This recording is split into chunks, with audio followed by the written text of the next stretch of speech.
Welcome to the Period Besties podcast with Stasha and Katie. Think about it as chatting with your best friends about all the TMI stuff you've never talked about before with two period coaches who've been helping hormones collectively for over 20 years now. I'm Stasha. And I'm Katie, and we're pulling back the curtain on what it's like in the world of menstrual coaching. From puberty to menopause and everything in between, we're here to show you how period coaching can save the day. We'll share practical tips and information you can put to immediate use to improve your hormones and happiness. We're removing the mystery, ending the taboo, and shining a light on just how powerful period coaching can be. So whether you need period coaching or are considering becoming a period coach yourself, these episodes are going to help you. We'll share stories, coach live on air, and bring smart, savvy guests to share their wisdom too. Let's start today's episode.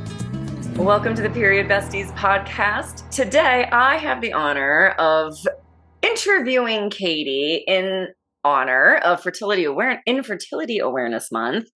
We're going to have a little chat about Katie's journey through all of her fertility adventures, dramas, ups and downs, ins and outs. And hopefully it will, like everything we do, hopefully it will make you feel like you're not as alone, or if there's somebody else out there who gets it and you can feel a little bit better, or at least a little bit less alone in your own journey through this tough conversation. So, Katie, I just want to say thank you so much for being willing to go through this. It's traumatic. It's tough. So thank you for being willing to put your story out there for other people. Thank you for asking me to do this too, because I don't know if I would have jumped in. I think because it was so traumatic and also a long time ago, and once the boys were here, it was obviously my attention was on them and making sure they stayed alive and they were fed and all that. So I haven't really revisited this in a while. So I had to write everything down because I was forgetting dates and times and all of that. So I was I want to be as accurate as I can so I can really share the full scope of everything. Yeah, amazing. So I guess the first question is, how did you discover that infertility was an issue? So we got married in 2013, and then we went on our honeymoon a year later. And then on our honeymoon, so I'll put it out there because it's not I've always been tracking my cycle since I started tracking my cycle. So it's not that I wasn't not trying and I wasn't trying at the same time. Do you know what I mean? So it was one of those things where it was okay, well, if it happens, it happens. If it doesn't, it doesn't. So we were on our honeymoon and come to find out, we get back pregnant. And I was oh, whoa, okay. That was fast. So it was kind of one of the first times that we really were okay, it could happen.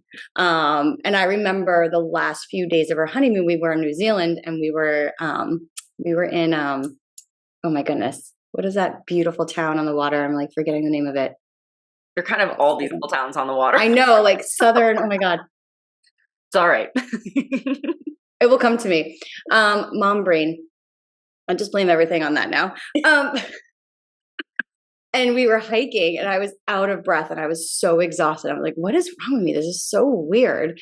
And then we come back. My period was late. Take a pregnancy test and we're pregnant. And I was okay, lots of emotions. I was excited. I was also oh my God, this happened really quickly. Shocking. Oh, but also oh, okay, awesome. I've been taking care of my health. I've been doing all the things to prepare in that direction if that was what was going to happen. Preface to this, I really never thought I wanted to be a mom. So I really didn't, that wasn't really part of my plan. After college, I moved to New York City. I wanted to be a career girl and I wanted to own my own apartment and I wanted to have a dog. And If I met the right person, amazing. So things just shifted when Jim and I got together and like we had these conversations. He always wanted to be a dad. And I have to say that it wasn't until I had that miscarriage that I was like, oh, I really want to be a mom. It really was this defining moment where I was kind of like, yes, no, maybe so. And then when that happened, I was like devastated. And I think part of that devastation was like this awakening of new emotions, new feelings, new direction, because I wasn't sure until that choice was kind of like taken away. So it was, in a way, it was life altering because it really cemented the fact that like, this is what I wanted to do. But then it was also so challenging because I was like hoping it was just going to be easy. Right. So that was the first attempt. Well, not even an attempt, but that was the first time you were pregnant, and then that ended in a miscarriage. Yes. And that miscarriage, I bled heavily. It was very, very painful, very, very crampy. But that would like naturally kind of miscarried. And then I don't think I dealt with the grief until about 6 months later. And I remember going to a yoga class and everybody was pregnant. Oh, And I started crying and I was like, whoa, because I feel like I wasn't really crying. I don't know. Like, I feel like I just didn't have that like emotion. And I remember leaving class and walking home and calling my best friend who also had a few miscarriages and just like breaking down. She's like, I was wondering when this was going to happen. those New England emotionally repressed upbringings. Right. And I feel like I don't know, because I also like it happened and then I called my mom and like after the miscarriage and she was like, well, do you need to call your doctor, like because had called the doctor, but I have oh my god, now I can't remember my blood type. Negative O. Now I'm like getting so emotional, I'm getting like sweaty. So when you have that certain blood type, it can, if other blood is within that blood type, how do I explain this? It can be toxic, like it can be fatal when you have this type of blood and your partner has a different blood. Yes. And I'm not explaining this right, but it can be very toxic. So you have to get a shot. Yes. So I remember calling the doctor, like, oh my God, you have to come in right now. And it was like 5 o'clock. I'm like, you're closing. And I'm thinking, I'm like, am I going to die? Like, I didn't even know this was like a thing, like all these different emotions. And it was okay. I went the next day, I got the shot in my butt. And I think I just kind of was like numb from all of that. And it wasn't until 6 months later that I really started processing and like going through that. And then we got pregnant again 2 years later. So the first miscarriage was about maybe I miscarried around like 6 weeks. So it was early. And then the second miscarriage, I miscarried around like 8 to 9 weeks. And then this is when I discovered I had hypothyroidism. Okay. So it didn't show up until the second miscarriage. So then I was doing all of this work with my naturopathic doctor, trying to like figure out how to naturally kind of support my thyroid, like what kind of medication would support. So I tried Synthroid, didn't like being on Synthroid. I tried NP, which worked for a while. And then I don't remember if it was like insurance stopped covering it or if they stopped carrying it in CVS. I can't remember which came first, but it was really difficult to get. And then getting on Armour. And then through this process, so dealing with that on one avenue, and then didn't naturally miscarry. So I had a D&C procedure, which is when they go in there and they kind of like, scrape the uterus and take everything out. And I had some polyps, so they took that out too. And I just remember thinking, oh, this would be easier because the first time I bled so much and I was in so much pain as I was going through that. And then I was like, oh, they're taking it out. I'll be fine. No. Worse pain than the first time I miscarried. And I remember like I was on a call with a client And then halfway through, I felt like I was starting to die. And then getting off the call and then being like, I need to go to the hospital. So Jim was like, okay, drives me to the hospital. It was like late at night. So by the time I decided to go, and we walk into the the emergency room, there was a guy sitting there. I vividly remember this. A guy sitting there with a knife stuck in the top of his head. God. And checking in at the front desk, and the woman asked me what's wrong. So I tell her, and she's like, okay. She's like, just so you know, that guy right there with a knife in his head has been here for about 4 hours, and that's not an emergency. Yeah, right. And I was like, okay. She's like, so you can sit here or you can go home, but you won't be seen probably till the morning. Wow. And I was like, okay. So we left because I was like, I Sure. don't want to be here. Right. Like, the bathroom is gross. Like, I don't want to be Right. anywhere near this. So going home and just being in like a lot of pain, but like thinking to myself, like, this is not, I just thought, I don't know why I thought that. I don't know why, but mentally I was like, okay, I'm prepared. It's going to be different. I admit they had the procedure, but bled for a good like 3.5 weeks, like very heavy bleeding. Flash forward, I got scar tissue from the DNC procedure. Okay. So 2013, first miscarriage. 2014, first miscarriage. Just did it itself. Mm-hmm. Then 2 years later, so around 2016. Yeah, like in September 2016. Yeah. Okay. So 2016, second miscarriage, more traumatic. Yes. Testament to our crappy healthcare system in the United States, as an aside. Yes. And discovering that there's hypothyroidism that's probably at play with the miscarriages. Yes. Okay.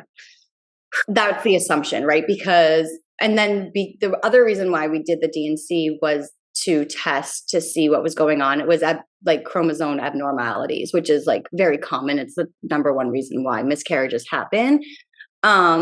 So, you know, cause and effect, you never kind of know, right? Could the thyroid cause that? Could something else be causing that? You know, I was also older, not as old as I was when I got pregnant with my boys, but I was older, and that does happen when you're older. I don't really like to think of myself as older, but that just happens. 2 years in between, you just didn't even attempt. Not really. I kind of just wasn't in the space. I don't know. I always felt like, okay, like we definitely knew we wanted to have kids, and like when it happens kind of thing, because I was 30, I think it was 36 the second time I had a miscarriage. So like still thinking like there was time, or maybe 37, I can't remember. Still thinking that there was time, right? So kind of just like healing and figuring out and just, you know, doing my thing. But not necessarily every single month, like trying. Sure. Yeah. But then kind of like the second time around being like, okay, like something's going on. Like, right. Clearly there's a problem. Yes. Yeah. And then with two things. One, I think there needs to be a separate waiting area for women that are pregnant versus women that are having other procedures done at the doctor's office. Oh. Because when you walk in and you know that you're going to have a DNC and there's all these pregnant women there, it feels really isolating. It feels in a way shameful, even though it's not. But, you know, those feelings just like come at you because what's not happening is right in your face. Exactly. So the interesting thing is, like, after that procedure, they walked me out a separate door. And I was like, okay, because they're like, oh, you don't want to like go through the waiting room. Like, I just sat there right. and watched all these women come in pregnant. Right.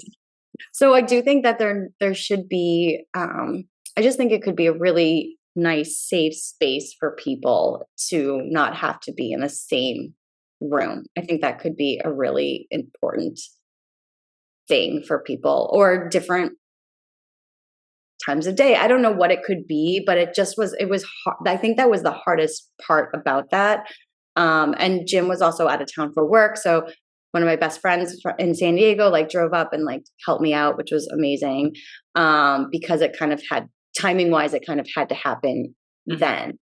And then he got back into town, and that's when like I thought everything was fine. And then like started like having a lot of cramping and pain and things like that. And then working with my doctor and being like, okay, like, what's going on with the thyroid? And in this whole other process, to add another layer to this long story, What we're here for. I started not feeling well, like really, really exhausted. If you listen to our thyroid conversation, we talk about this. But sleeping for like 13, 14 hours a day, like super, super exhausted. I was throwing up randomly, like in the Whole Foods parking lot, which I've talked about, and not from partying, like at all. I had just come back from teaching a nutrition and yoga workshop. And I remember also being at a retreat. I was speaking at someone's retreat, and like halfway through, like having to run to the bathroom and like throwing up, and like driving all the way home. Thank God we have a dog, because I had dog poop bags in the car. So I was like throwing up in them. Right. Wild. And being like, something is terribly, terribly wrong, and working with my endocrinologist. So I kind of graduated from the naturopath and started working with an endocrinologist. And she started running more and more tests on me. And that's when we discovered that my TPOs, which indicate autoimmunity, so basically have Hashimoto's at this point. But they were so high that she was like, I think there's something else going on, because these symptoms that you're sharing with me aren't really Hashimoto's. Like, you shouldn't be throwing up. Right. Yes, exhaustion, but like the throwing up, this is random. So she actually had me go, I know this, but as I share this story, it's like so wild to me that this is what actually happened in my life. And as I was like growing and running a business, and like, I wasn't pretending everything was okay, but like, doing all the things. So she has me go to an infectious disease doctor. I can't even make this up. Okay. His name is Dr. Chia. He's amazing. I love that it was Dr. Chia, like chia seeds.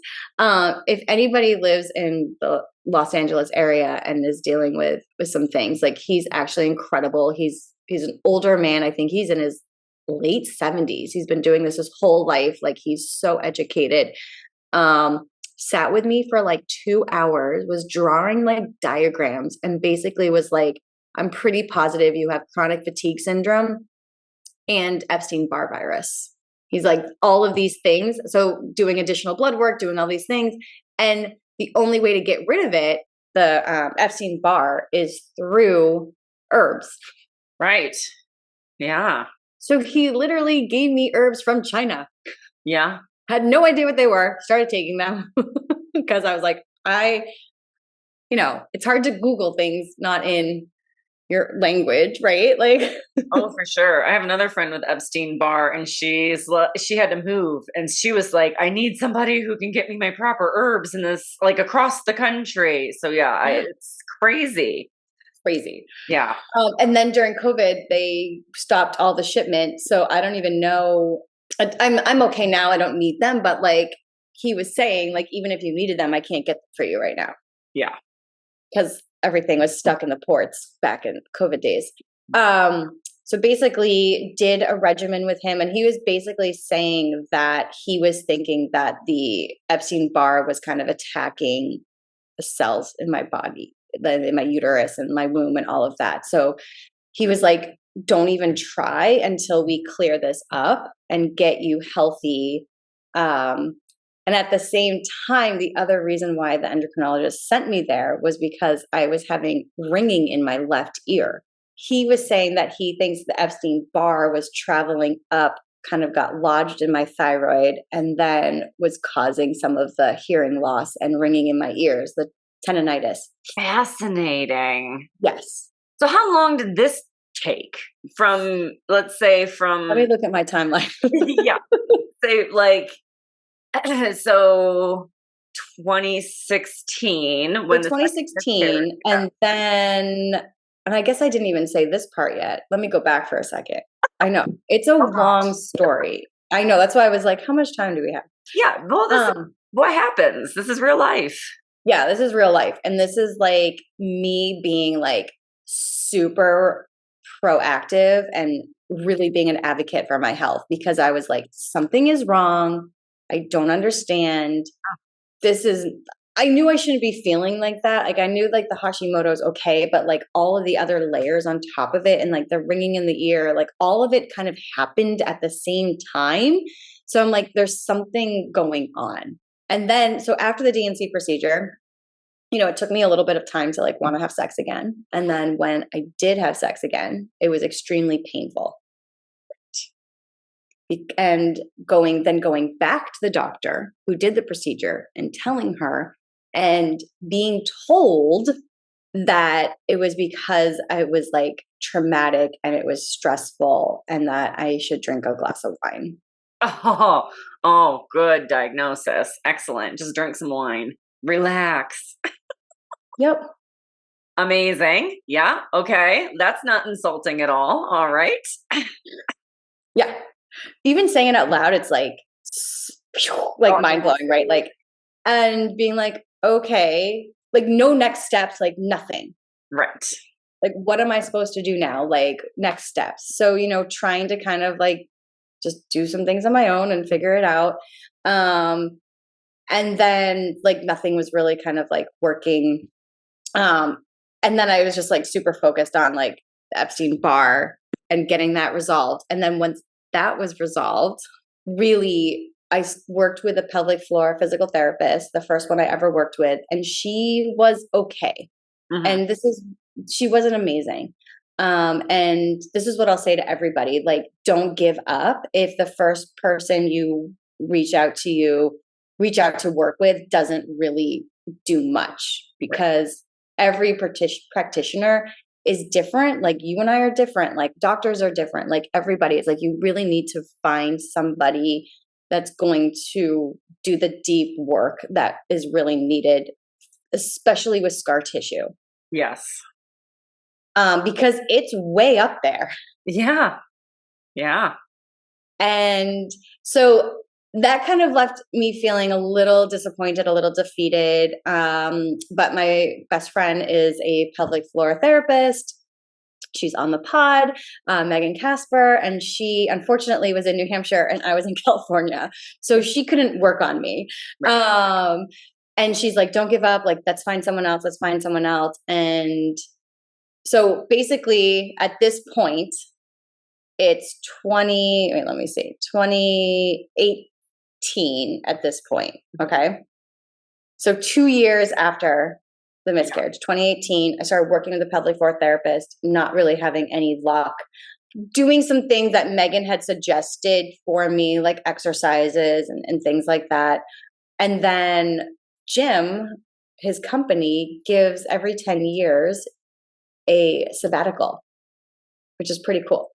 Nice. So he got a 6-week sabbatical.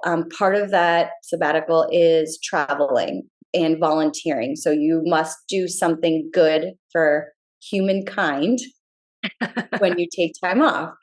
So we were also planning this big trip out of the country, and it couldn't have come at the better time because I was feeling better. Mm-hmm.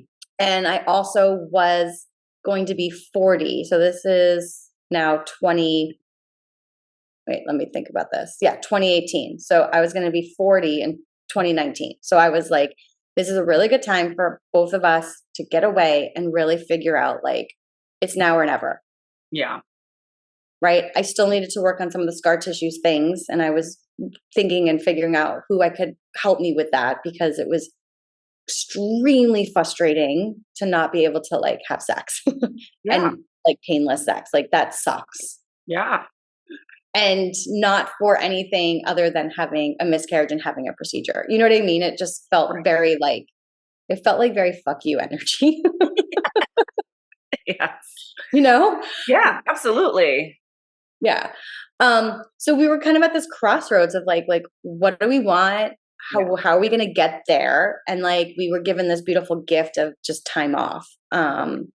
And we went to Iceland and we went to Germany and we spent 3 weeks in South Africa. We taught English.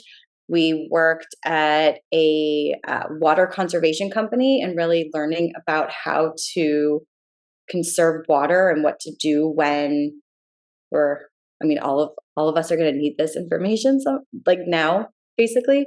And then we worked at like an animal kind of reserve. So Oh, it was amazing. It was so incredible. And it was just really healing too, to be together and to be away from like kind of the daily hustle and bustle of life. And I know that's such a gift that not everybody gets, but it was a perfect timing of this gift with each other and figure out like what we want. And it was on that trip that I was like, okay, like I never really wanted to go down like the fertility route, but I'm going to be 40 and I don't know what else to do because this painful sex is getting in the way of getting pregnant. right. Right. That was a big detour from all of that. You can't really get pregnant if you're having painful sex.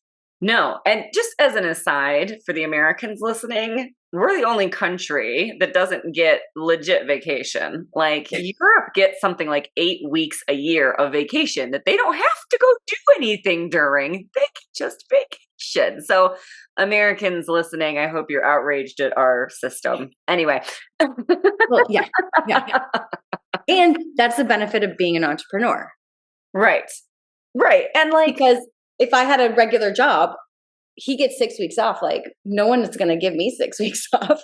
right. And that's the thing. Like we all have stuff that happens in life, and having that time every year to just get away from regular life, get away from all of the everyday hustle and grind and all that stuff, and being able to actually have time with your partner, to relax, to be together, to keep those bonds, fresh and loving, and having that time together is, I mean, there's a reason that we're all just miserable in the States for the most part. As much as we try to do our best, it's tough. So that's a whole different tangent, but I'm glad that you got that time because clearly it made an impact in a really positive way for both of you. Yeah. And it was just like, okay, like this is like, we've got to really, like, let's really try. Like, and if it's in the cards, like it's in the cards. If it's not, like we tried everything, So we got back, like, I think right on New Year's Eve. And then we went and met with some doctors in January. And my whole thing was like, okay, like, I don't really want to do IVF. I can get pregnant. Right. I'm not staying pregnant. So like it was only 2 miscarriages, but it was still kind of like with all the other added layers. And I was like, and I have Hashimoto's and like, I have all of these things that are playing into it. I'm regulating my thyroid, but I just want to make sure that everything is like, we're doing everything that we possibly can. So we met with the doctor and, she had Starburst on her desk.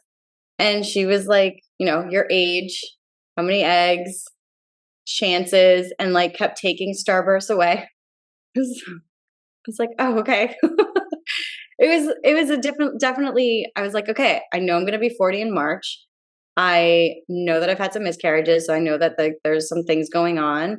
I've also been really preparing for pregnancy and really working on egg quality and doing all the things that I know how to do. I was like, here are all the supplements that I'm taking. Here's my diet. Here's my lifestyle. I really did a really huge overhaul, at least 6 months. I was always eating in a way to support my fertility, but I really added more supplements in and really started just being like, okay, like, because in my back of my head, I'm like, okay, I'm going to be 40. Like, let's go. Like, let's figure this out. And then just making that decision when we got back and doing that.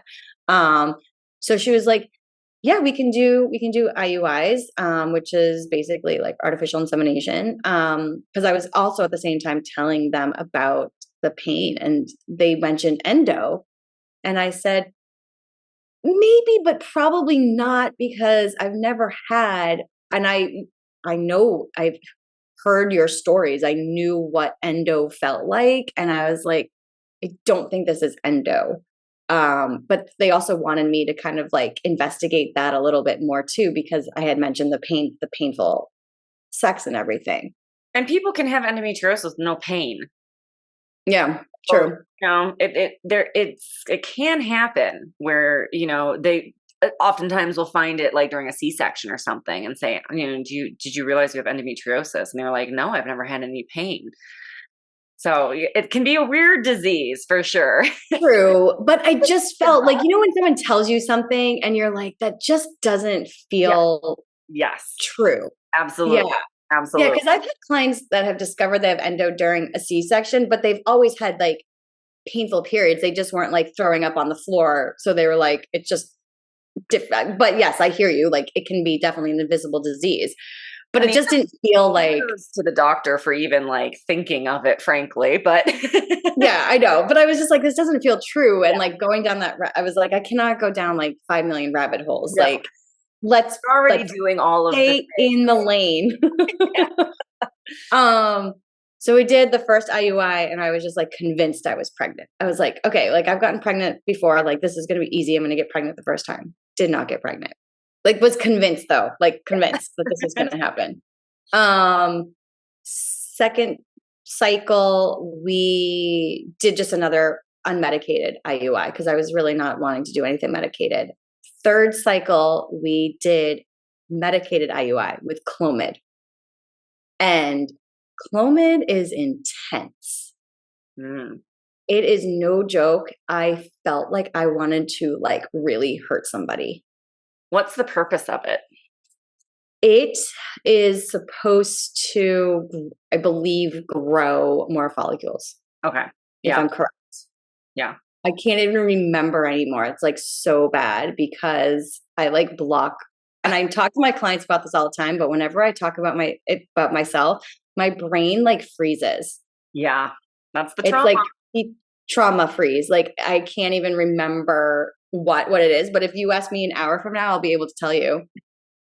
Seriously, it's so bizarre. It's a very classic sign of a traumatic process. Yes. So, I mean, honoring that for yourself and that you're still in that healing process and not even getting to having the babies during COVID, like that's down the line here. So yes, just honoring that process of the trauma healing and how it takes time, right? Yes. And I've talked about this so much and I'm still sitting here sweating talking about this.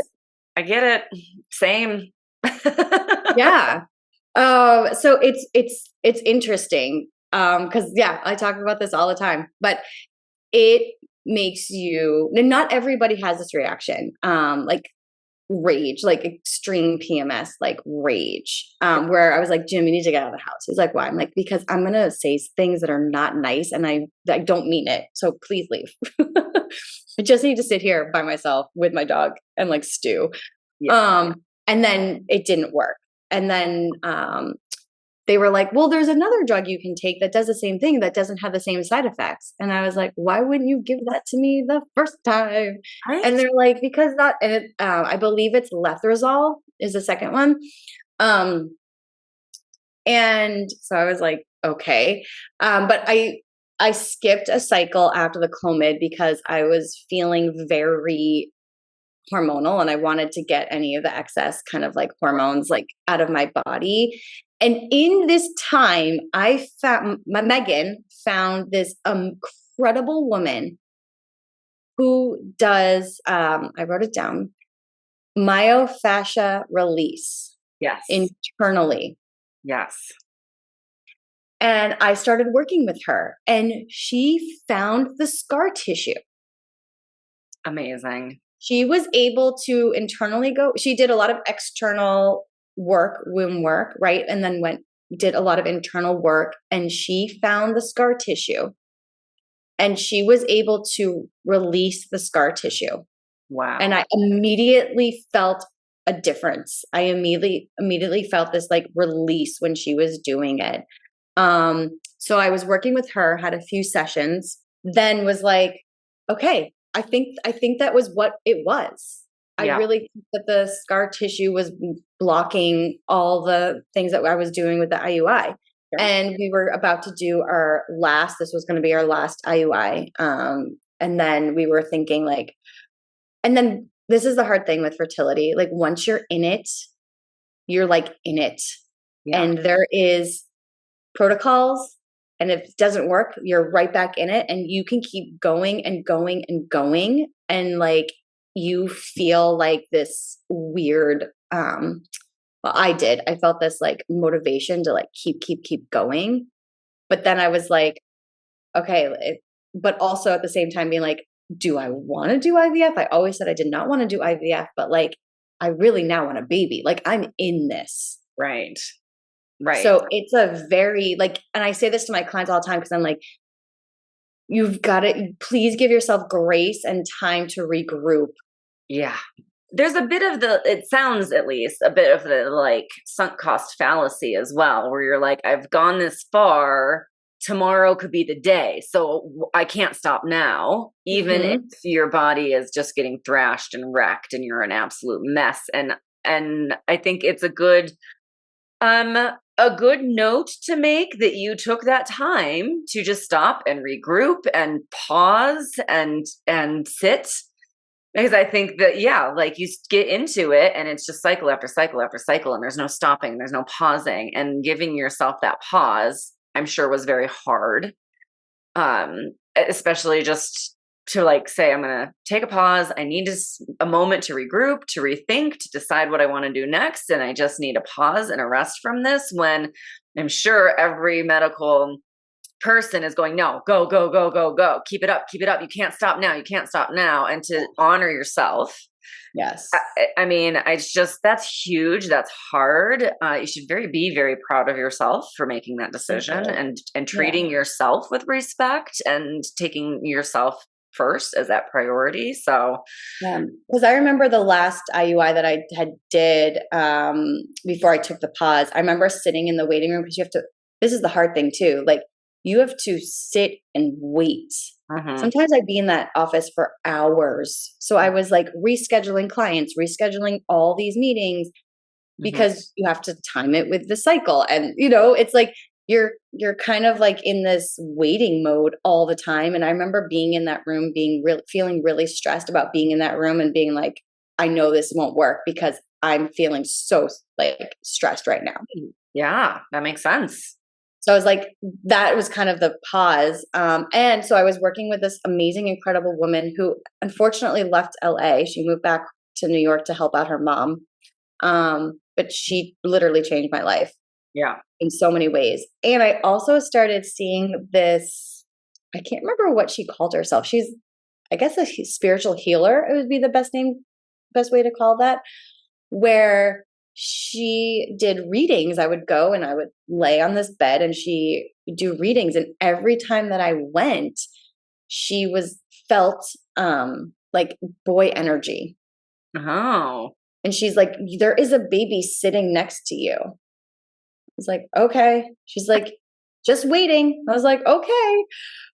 So doing this, took that pause. I went back to New Hampshire.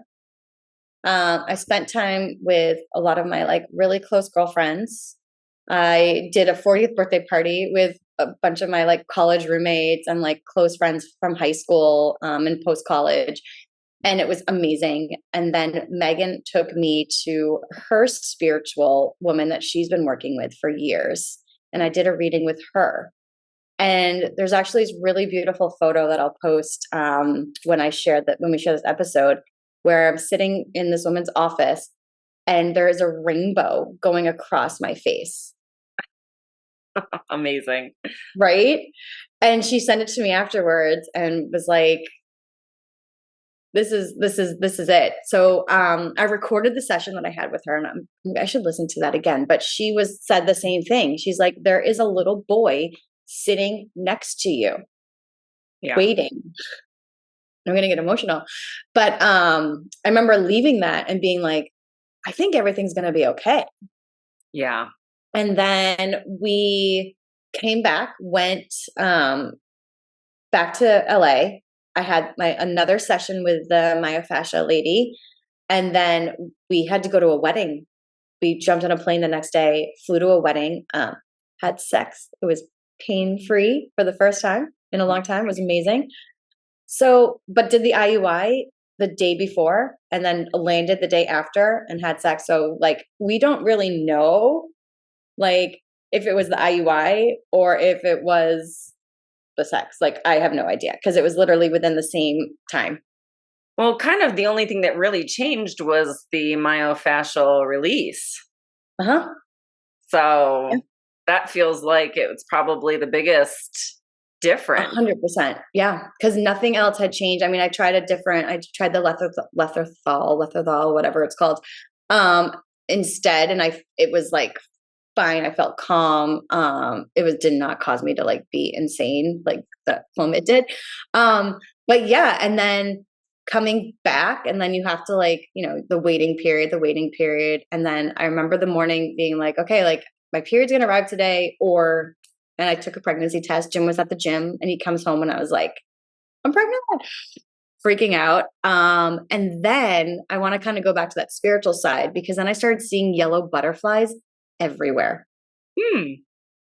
Anytime I would drive, I would see yellow butterflies. And when I would drive to the doctor's office, I always saw double butterflies.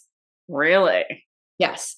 So I had this feeling because the first two pregnancies, I was like very like, I just nervous. I just had this weird energy. Like I didn't think I was going to have a miscarriage, but I just never had the same energy that I felt when I get pregnant this time. And I saw butterflies everywhere, whether they were real or like on a mural or in like a magazine, like they were everywhere. Yeah. And so we go, they confirm, yes, you pee, you do the whole like, not like, well, you pee and like you do the blood work and everything. They confirm you're pregnant. And then first ultrasound, there's just one. Uh-huh. And then we go back 2 weeks later and there's two. So I remember sitting there and, it's very nerve wracking after you've had miscarriages to like be in the doctor's office, to have the ultrasound, to have the ultrasound technician not be able to say anything, leave the room, doctor comes into the room, right? It's this whole thing. Yeah. And you're just laying there. It's very vulnerable too, right? Because you're like hanging out. It's a pelvic ultrasound. It is not, when they're doing the initial ultrasounds, it's not like in the movies where it's like on the belly and they're listening to the heartbeat. That comes later. The initial ultrasounds are pelvic. So you're very vulnerable. Right. You're very like open. And I just remember sitting there and Jim's like behind me and the doctor's taking forever. And I was like, oh shit. I was like, okay. I'm like, just tell me now. Is it bad? He goes, no, everything's fine. I go, why aren't you saying anything? He's like, I'm just trying to confirm something. And I'm like, I guess he trying to confirm. Like twins were not even part of the conversation. Right.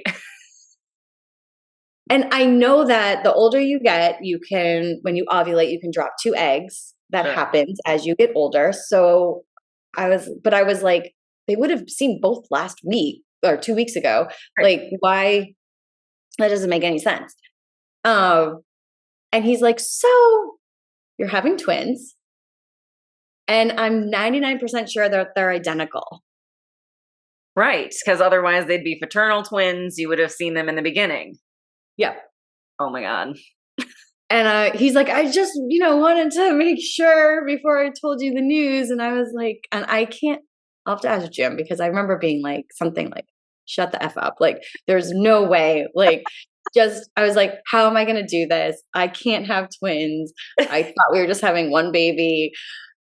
Mind blown, like trying to kind of like split the brain thinking, because you're like, most people, right? You just, okay, there's a baby, you're having a baby. You don't think you're having 2 babies. Nope.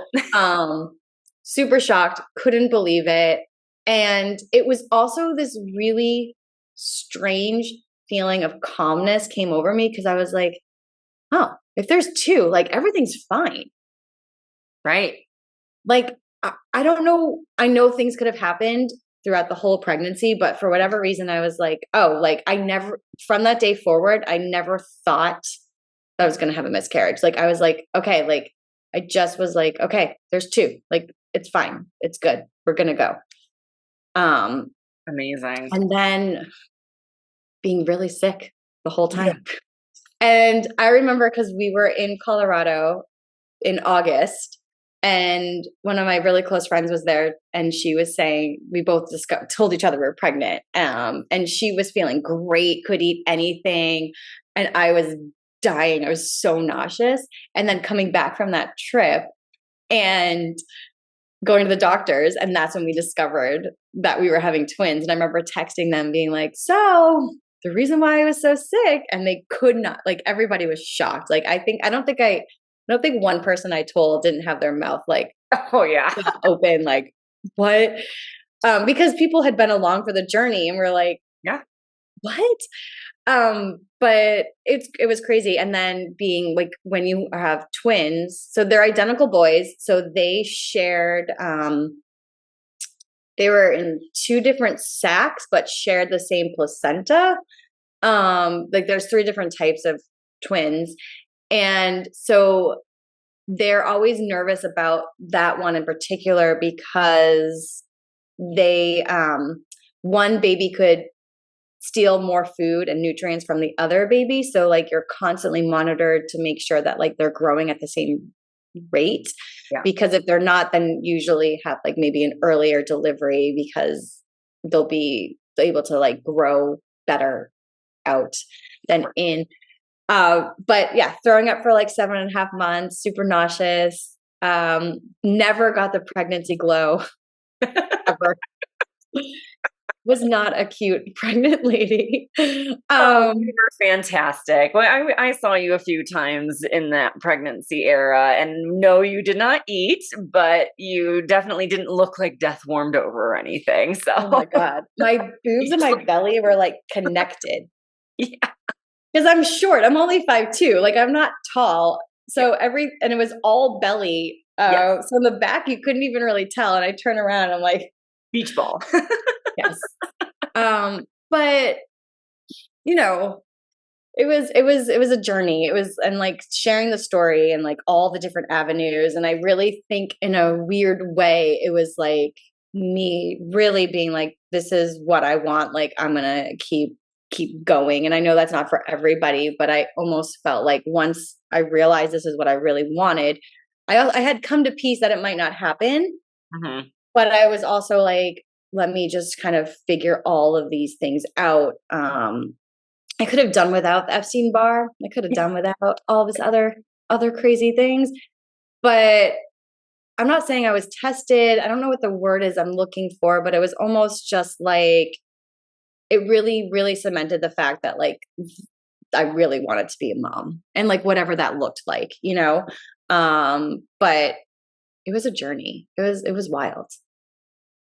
Yeah, that was quite a long drawn out with way more twists and surprises than an M. Night Shyamalan movie. So, I mean, good Lord, you did a good job. And yeah, I just thank you for sharing all of that with us. It was a long journey, and I think that hearing that, you know, you started way back when, and it took all of that time, and all of these other things had to be resolved, and it was all part of that process. I think that's something that's really reassuring, because we all have this idea, partially because they're like, you can get pregnant in seconds, you know, right out of the gate, that we all think that we're going to be pregnant all of the time. It's just like this constant, like, oh my God, I'm going to be pregnant all of the time.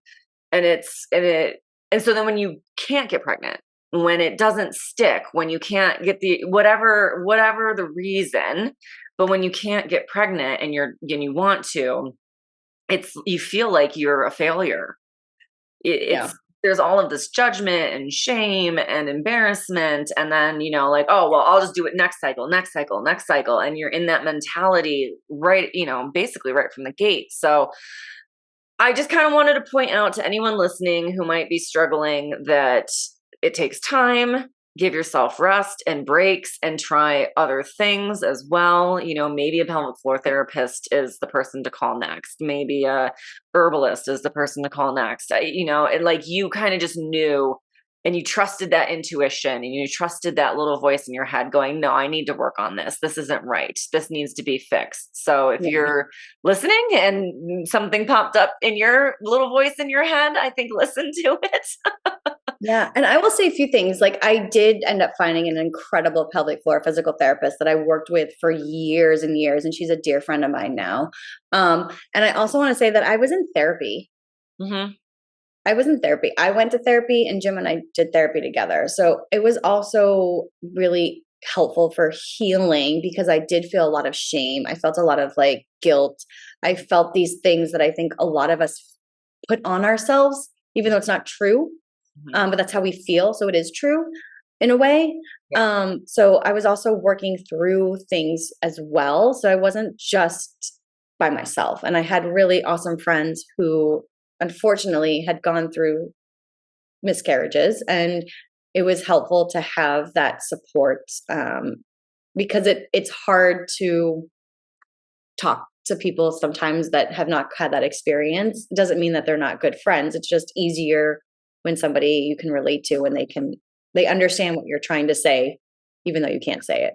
And it's a lot more common than we're led to believe. So yes. The odds are pretty.